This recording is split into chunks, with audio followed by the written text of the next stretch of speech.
স্বাগতম জনাইছো ইলেক্ট্ৰিকেল কনসেপ্টত। আজি আমাৰ topic name the electrical joint and use of joint. Electrical জইণ্টৰ নাম আৰু তাৰ ব্যৱহাৰ। এই টপিকটো কমন টপিক হয় ইলেক্ট্ৰিচিয়ান আৰু ৱাৰমেন ইলেক্ট্ৰিকেল ট্ৰেডৰ বাবে। বলক পলম নকৰাকৈ ভিডিঅ'টো আৰম্ভ কৰোঁ।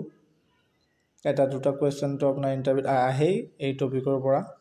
বলক ভিডিঅ'টো আৰম্ভ কৰোঁ। Number 1 আছে T joint. This type of joint is used in overhead distribution line where the electrical energy to be tapped for service connection. এই T joint ব্যৱহাৰ কৰা হয় overhead distribution লাইনত সাৰ্ভিস কানেকশনৰ কাৰণে। আমাৰ ঘৰৰ যোনটো লিডিং কেবল আহে মেইন সাপ্লাই লাইনটো আহে overhead লাইনৰ পৰা আহি কিনে এনাৰ্জি মিটাৰত সোমায়।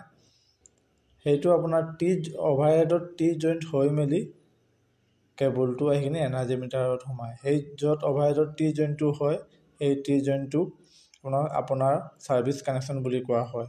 সেই তাত আপোনাৰ টি জইণ্ট ব্যৱহাৰ কৰা হয়।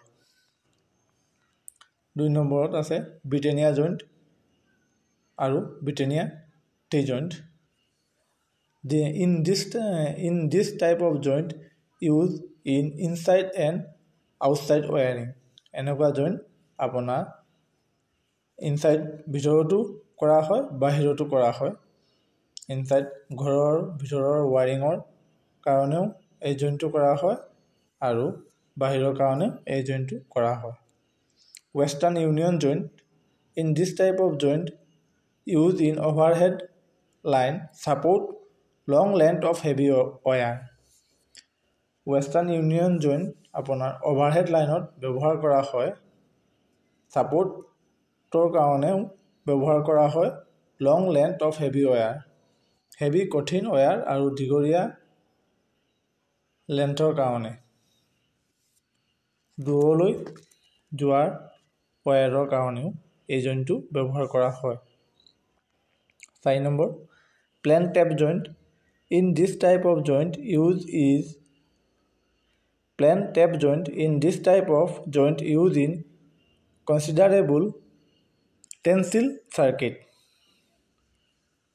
এই প্লেন টেপ জইণ্টটো আপোনাৰ ইনসাইড ঘৰৰ ভিতৰৰ ৱায়াৰিঙত ব্যৱহাৰ কৰা হয়।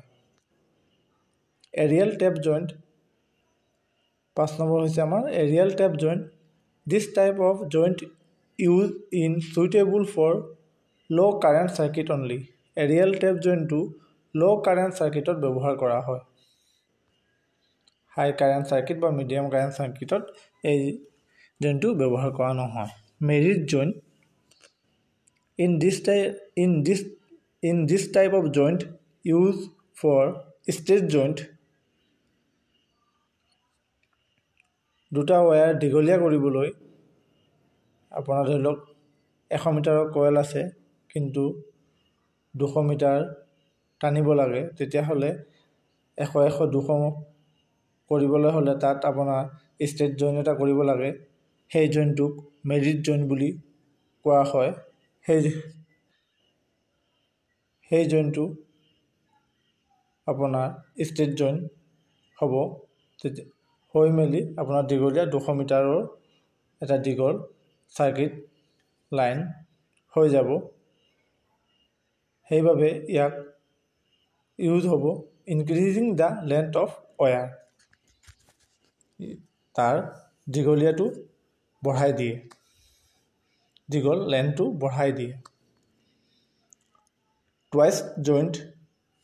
ইয়াৰ আন এটা নাম হৈছে পিকটেল জইণ্ট আৰু এটাও নাম হৈছে ইয়াৰ rattail joint. In this type of joint use for junction box and accessories box. এনেকুৱা জইণ্ট কেৱল জংচন বক্স আৰু এচেছৰিজ বক্সত ব্যৱহাৰ কৰা হয়। এচেছৰিজ আমাৰ লাইট ফেন কাৰণে চিলিং ৰ'জ বা হোল্ডাৰৰ যোনটো থাকে সেইটো আপোনাৰ এচেছৰিজ বক্স হৈ গ'ল। আৰু জংচন বক্স আমাৰ কেতিয়াবা বৰ্ডৰ ওপৰত দিব লাগে, কেতিয়াবা ডিবিৰ ওপৰত দিব লাগে, সেইটোৱে আপোনাৰ জংচন বক্স হৈ গ'ল।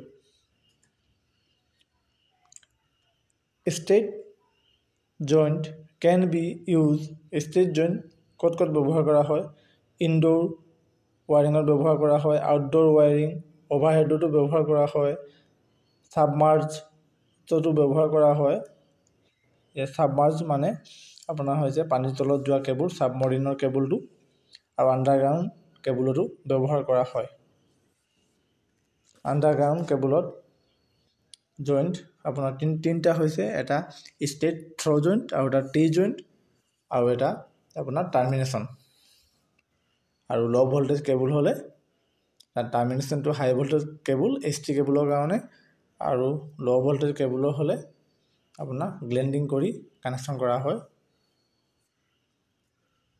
কিবা ছাজেশ্যন বা সুধিব থাকিলে কমেণ্ট বক্সত কমেণ্ট কৰিব লগ হ'ব আন এটা ভিডিঅ'ত তেতিয়ালৈকে সুখে থাকক ধন্যবাদ